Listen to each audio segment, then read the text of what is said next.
Bienvenue sur le podcast Une place à soi, le podcast pour habiter pleinement sa vie. Ici, on explore la très vaste question de la place, en soi, dans le travail, dans le monde et dans ses relations. Mon nom, c'est Sophie Rioux, je suis executive coach et mentor. Je crois profondément qu'être à sa juste place, c'est prendre le risque d'être soi et prendre sa part dans le monde. Mon intention, avec ces épisodes, c'est d'aider les femmes à prendre leur place dans toutes les sphères de leur vie et incarner ce qu'elles sont dans toutes leurs dimensions. Ici, je vous proposerai de grandes prises de hauteur, des idées qui décalent et en fin d'épisode, des questions pour que les liens que je fais, vous puissiez les faire à votre tour, dans votre vie. Bonne écoute.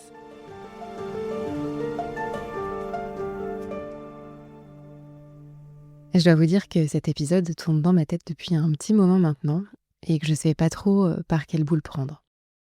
Ces derniers mois, j'ai eu pas mal de clientes qui sont arrivées à moi en me disant qu'elles n'arrivaient pas à prendre leur place dans un environnement professionnel masculin. Ce sont leurs mots, hein. Aide-moi à prendre ma place dans un environnement masculin. Et quand c'est un motif régulier comme celui-là, je me dis que c'est un sujet potentiel à déplier ici avec vous. Alors, il m'a donné du fil à retordre pour plusieurs raisons.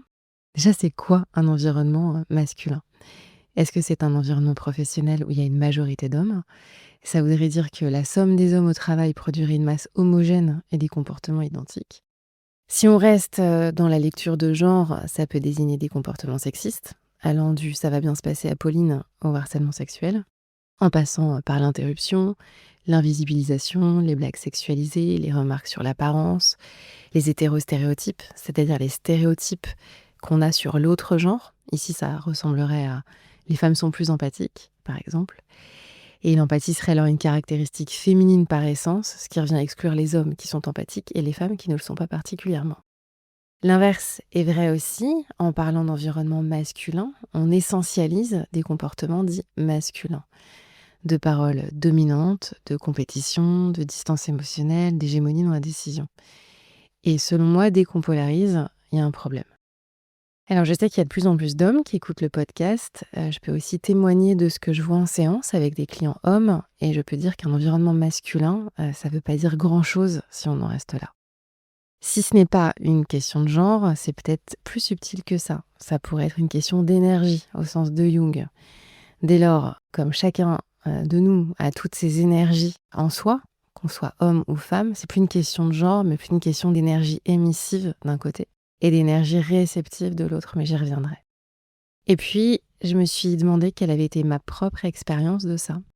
J'ai entendu des blagues sexistes, surtout d'hommes et de femmes, notamment quand j'ai pris un poste à 30 ans, un poste où les femmes étaient sous-représentées dans l'entreprise où j'étais. Il y a quelques mois, je n'ai pas été présentée dans un séminaire alors que j'étais la seule femme dans la place. J'ai entendu que j'étais carriériste et que c'était pas compatible avec le fait d'être mère, que j'étais trop assertive, mais aussi trop empathique ou trop sensible, donc bref, jamais comme il faut. Donc cet épisode, ce que je veux vous dire, c'est que je le fais aussi depuis là où je suis, la place que j'ai cherchée en tant que personne et en tant que femme. Je parle aussi depuis un endroit de conviction féministe. Pour moi, les hommes et les femmes doivent avoir des droits et des opportunités égales.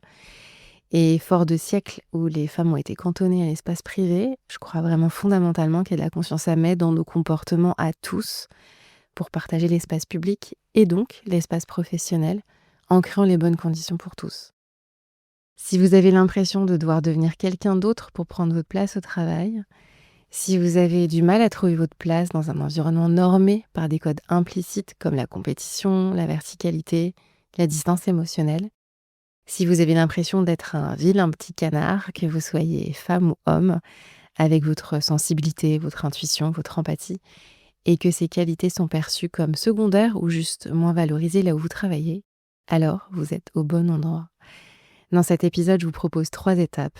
D'abord, on va aller clarifier ce qu'on appelle un environnement masculin pour sortir des caricatures et comprendre les dynamiques à l'œuvre. Ensuite, on ira regarder ce qui se passe en nous quand nous nous adaptons à ces codes. Et enfin, je vous proposerai une autre manière d'habiter votre place en réconciliant vos propres polarités intérieures pour gagner en stabilité, en justesse et en impact. Allez, c'est parti.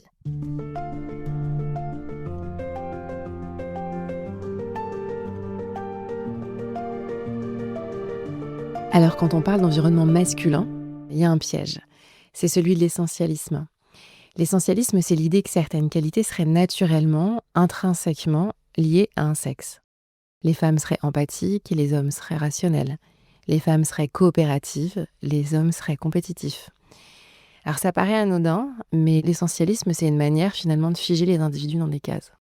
À cela s'ajoute un autre phénomène que l'anthropologue Françoise Héritier appelait la valence différentielle des sexes. Derrière ce thème un peu académique se cache une idée finalement très simple et très observable, c'est le consensus collectif qui accorde plus de valeur à la masculinité qu'à la féminité. Ce qui est associé à la force, à la conquête, à la maîtrise, à la virilité est souvent mieux considéré que ce qui est associé à l'accueil, aux soins et à la sensibilité. Alors, encore en 2026, même si les perceptions changent, une femme ambitieuse pourrait être vue comme prétentieuse, là où un homme sera perçu comme sûr de lui. Comme si on venait court-circuiter l'ordre naturel, et je dis bien naturel entre guillemets, des choses. Dans ce contexte, la virilité renvoie pas seulement au fait d'être un homme, c'est un idéal de dureté, d'endurance, de contrôle, de domination de soi et parfois des autres. Ce qui est important de nommer à cet endroit-là, c'est que tous les hommes ne se reconnaissent pas dans cet idéal de virilité. Là, je dis ce que vous savez probablement déjà, et j'en appelle à votre souveraineté. Il existe des environnements où il s'agit, tout ce que je décris là, amène à de la discrimination, à du sexisme, à des remarques déplacées, à des interruptions systématiques, à du mansplaining, à de l'invisibilisation. Et dans ces cas-là, c'est une question de sécurité et ce sont des contextes qu'il faut savoir, quitter. Mais il y a aussi des contextes où c'est pas si net. Il arrive qu'on critique un environnement tout en ayant intégré ses règles au plus profond de nous. Et c'est à cet endroit précis que je vous propose de regarder. Donc là, on va polariser un peu, mais prenez ce qui vous parle, comme d'habitude. Et si dans ce qui vient, vous retrouvez un peu l'intention ou les comportements de votre ancienne boss, ou même, allez, même un peu de vous, je vous mets à l'aise parce que ce que je vous raconte ensuite, c'est un petit bout de ma propre histoire d'adaptation. Donc je pense qu'il faut aussi avoir un peu de lucidité sur ce par quoi on passe dans son chemin et encore actuellement. Est-ce que vous connaissez le concept de la reine des abeilles ? Alors, ce concept, ça décrit des situations où une femme qui a réussi à exploser le plafond de verre dans un univers assez normé prend soudainement de la distance avec les autres femmes, voire devient complètement vache avec les autres femmes, fort de cette réussite. C'est Marie Térébenthine, la revoilà. C'est une warrior. Elle a réussi à faire sa place dans un environnement d'hommes pensé par des hommes. On dit même parfois d'elle qu'elle est pire qu'un homme. Et plutôt que d'agir comme un rôle modèle, eh bien, Marie Térébenthine, elle agit comme un repoussoir. On va se dire en la regardant que si évoluer, ça veut dire renoncer à sa gentillesse, à son empathie, franchement, on n'y va pas. Et en fait, qu'est-ce qu'elle a fait, Marie Térébenthine ? Elle a juste intériorisé des codes pour faire sa place. Restons un petit peu avec certains concepts qui sont très structurants pour décrypter les situations. C'est le mythe de la Schtroumpfette. Celui-là, il vient des années 90. Alors la Schtroumpfette, elle a été créée par Gargamel pour aller semer le bazar chez les Schtroumpfs. Alors ce qu'il faut savoir, et je ne sais pas si vous le savez, c'est qu'au départ, elle arrive moche chez les Schtroumpfs. Et c'est le grand Schtroumpf qui va la transformer en belle blonde plantureuse. Parce que quitte à accueillir une femme autour de la table, autant qu'elle soit mignonne. De quoi il parle ce mythe de la Schtroumpfette ? En fait, ça désigne la seule femme entourée d'hommes, des hommes qui, en l'occurrence chez les Schtroumpfs, ont une mission bien à eux. Il y a le Schtroumpf costaud, le Schtroumpf grognon. Sauf que notre amie Schtroumpfette, elle n'est pas définie autrement que par le féminin qu'elle représente, avec ce charmant suffixe en -ette. Dans certaines équipes dirigeantes, ou pas d'ailleurs, il n'y a parfois qu'une seule femme autour de la table. Et elle devient un symbole, malgré elle. Elle est observée davantage, on va attendre d'elle qu'elle agisse comme un stéréotype, ou selon le stéréotype auquel on la raccroche. Par exemple, qu'elle fasse pas trop de vagues, ou alors qu'elle soit la médiatrice du groupe. Sa réussite est parfois perçue comme exceptionnelle plutôt que légitime. Et dans ces contextes, beaucoup développent des stratégies. Se fondre dans la norme, adopter les codes dominants, éviter d'être associé à des qualités dites féminines, ou au contraire, s'y cramponner. Si ce sujet vous parle, je vous invite à lire 7 icônes de la pop culture pour comprendre le sexisme, écrit par Marie Donzel. Moi, ça a été un bouquin qui était vraiment structurant dans mon chemin de femme avec des responsabilités. Je vous mettrai les références dans les notes de l'épisode. Pour en revenir à nos mythes de la reine des abeilles et de la Schtroumpfette, je ne vous demande pas si vous avez été reine des abeilles ou Schtroumpfette dans votre carrière, mais plutôt à quel moment vous avez commencé à jouer un rôle pour sécuriser votre place. Moi, je vais vous parler de mon expérience de ce sujet. Quand je suis rentrée dans un comex majoritairement féminin, donc j'avais 34 ans, j'ai été surprise. Déjà, des sujets de conversation qui étaient parfois volontairement excluants des hommes et d'une brutalité qu'on n'avait franchement rien à leur envier, si on reste toujours avec certains stéréotypes. Quand je prends mon poste, donc je suis toute jeune, je passe après, un DRH, homme et mon boss me dit, 2 points, ouvrez les guillemets: «Le costume est grand». Et je me souviens très, très bien de ce moment. Je me souviens aussi de ma réponse. Je lui ai dit, que je marchais mieux sur des escarpins que mon prédécesseur. Alors sur le moment, j'étais très, très fière de ma répartie. J'avais le bon mot, j'avais la tête haute. En réalité, aujourd'hui, je vois autre chose dans cette réponse. En fait, j'ai renforcé, sans le vouloir bien sûr, mais j'ai renforcé une croyance, celle que je devais prouver davantage, que ma légitimité était conditionnelle en tant que femme et en tant que jeune femme, que je devais performer plus qu'un homme pour compenser. J'ai surjoué la superwoman, j'ai surjoué aussi la féminité, j'ai surjoué la fille toujours prête, la fille solide, la fille compétente, celle qui était toujours dans l'action. Vous allez voir ce que vous allez voir. Mais voilà, j'ai aussi joué de mon apparence ultra féminine. C'est ce que je vois a posteriori dans cette remarque, au sujet des escarpins versus le costume qui était trop grand. Et ma sensibilité, mon empathie, mon intuition, ben, je crois qu'en réalité, elles me faisaient peur à ce moment-là, que je les associais pas à un poste à responsabilité. J'avais peur qu'en étant tout ça aussi, d'être moins respectée, d'être moins crédible, d'être moins performante. Donc je les ai mises en retrait. On m'a rien demandé, c'est moi qui les ai mises en retrait. Ce que je veux vous montrer ici, c'est qu'il y a une frontière parfois très fine entre une stratégie d'adaptation et l'identification au masque social.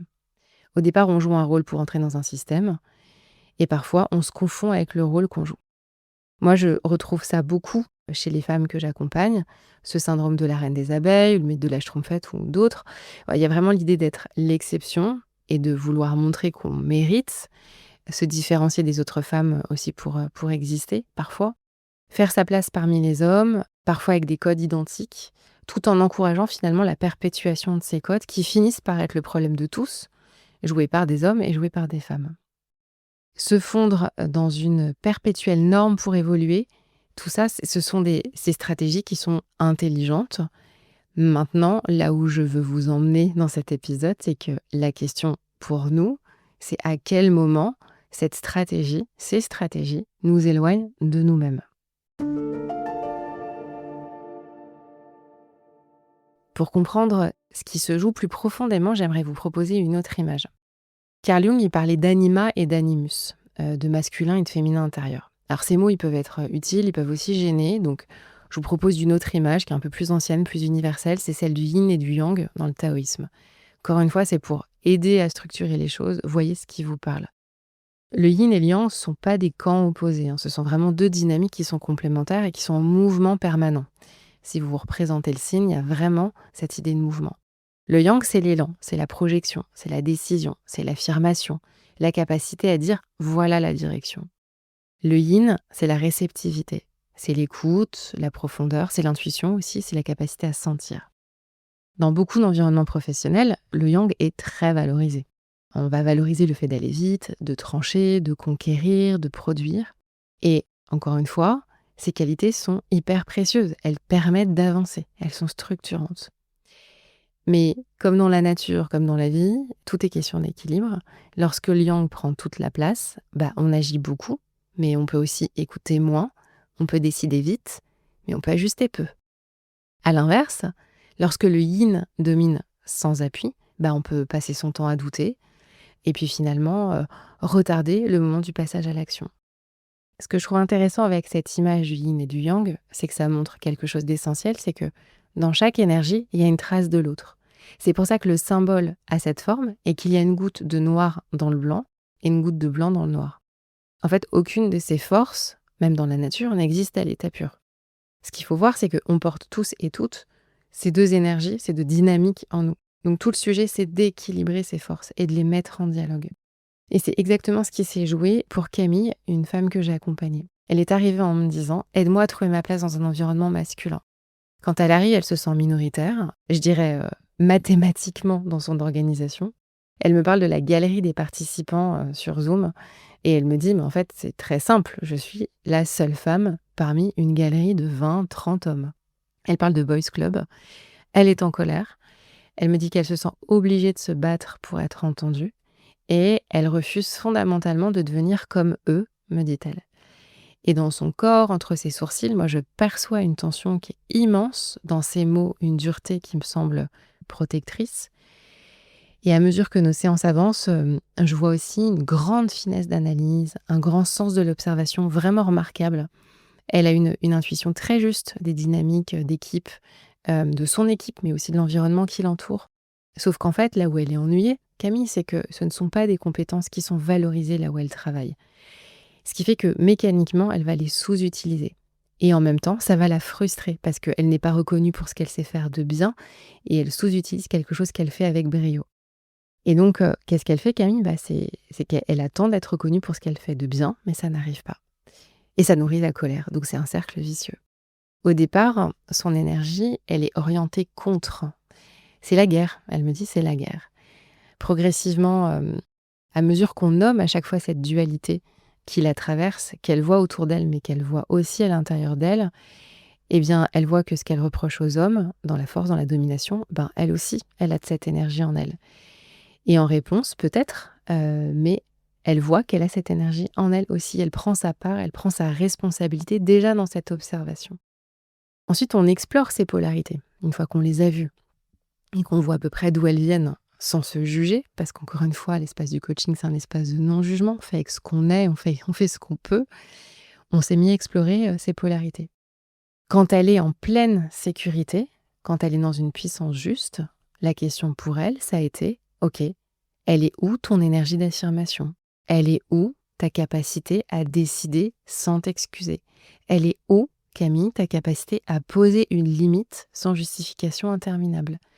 Aller goûter, aller savourer, aller sentir cette énergie en soi et aller la solidifier. Pas en réponse, simplement en verticalité de soi à soi. » À ce moment-là, Camille, elle voit qu'elle la possède, cette énergie, et qu'elle l'utilise. Elle reconnaît cette part en elle. Dès lors, elle lutte moins. Elle s'ancre davantage, elle se verticalise, vraiment, à mesure que nos séances avancent. Elle me raconte qu'en réunion, sa posture se modifie, qu'elle pose davantage, elle ose poser davantage des cadres clairs, assertifs, et elle s'amuse même à nommer les mécanismes de ses collègues, devant eux, vraiment. L'idée, c'est pas d'accuser, mais d'aider à voir. Et en aidant les autres à voir, en nommant ce qu'elle voit, ça contribue aussi pour elle à être plus confortable et à prendre sa place parmi les autres. De plus en plus, elle ose être la voix qui exprime un autre angle de vue. Donc là, elle va chercher parmi ses forces qui étaient peut-être sous-exprimées. Et à la fin de notre accompagnement, ce que je trouve assez magique, c'est que les gens viennent la chercher pour ça, pour sa capacité à porter un autre point de vue et à voicer cet autre point de vue. Elle a lâché ses attentes, elle s'autorise davantage à mettre plus de ce qu'elle est dans ce qu'elle fait. Globalement, en fait, elle se lâche la grappe et elle rayonne. Son empathie a de la place pour s'exprimer, son intuition aussi. C'est ce qu'elle utilise quand elle a à choisir entre deux postes. Et là, on est vraiment sur la fin du coaching. Parce qu'effectivement, en fait, à la fin, alors qu'elle ne trouvait pas sa place au début, là, elle a le choix. En fait, elle a le choix parmi plusieurs postes et elle a le choix pour sa carrière. Elle décide, elle ne subit plus. Et c'en est la preuve. Et finalement, depuis qu'elle n'est plus dans la dualité, il y a quelque chose qui rayonne, il y a quelque chose au plus juste d'elle-même qui rayonne et ça se voit. Elle est respectée pour sa stabilité. Et ce que je trouve très joli dans cette histoire, c'est que là où elle cherchait des rôles modèles, elle a fini par en trouver davantage. Mais c'est elle qui est devenue un rôle modèle pour des femmes plus jeunes dans son entreprise. Donc pour Camille, la transformation, elle n'a pas consisté à prendre des codes qui n'étaient pas les siens, mais à relier ses énergies. Pour conclure, vous pouvez continuer à analyser les systèmes dans lesquels vous évoluez. Vous pouvez choisir de les transformer. Vous pouvez aussi décider de les quitter. Et vous pouvez, en parallèle, observer ce qui se passe en vous. Allez observer votre capacité à agir, votre capacité à sentir, votre aptitude à décider, votre aptitude à relier. Et quand ces forces dialoguent, votre place, elle devient plus évidente, elle devient plus juste. C'est peut-être ça, finalement, la différence entre prendre sa place et être à sa juste place. Il n'y a rien à prendre à l'autre, mais plus d'espace à se donner à soi. Je vous laisse donc avec cette exploration intérieure et je vous dis à dans 2 semaines. J'espère que cet épisode vous a plu et qu'il vous a donné envie d'oser mettre un peu plus de ce que vous êtes dans ce que vous faites. Si cet épisode a résonné pour vous, vous pouvez le repartager sur vos réseaux laissez 5 étoiles ou un commentaire sur votre plateforme d'écoute préférée. Vous pouvez me suivre sur LinkedIn et sur Instagram. Les liens sont dans le descriptif de l'épisode. On se retrouve lundi, dans 15 jours, pour le prochain épisode d'Une place à soi. À très bientôt.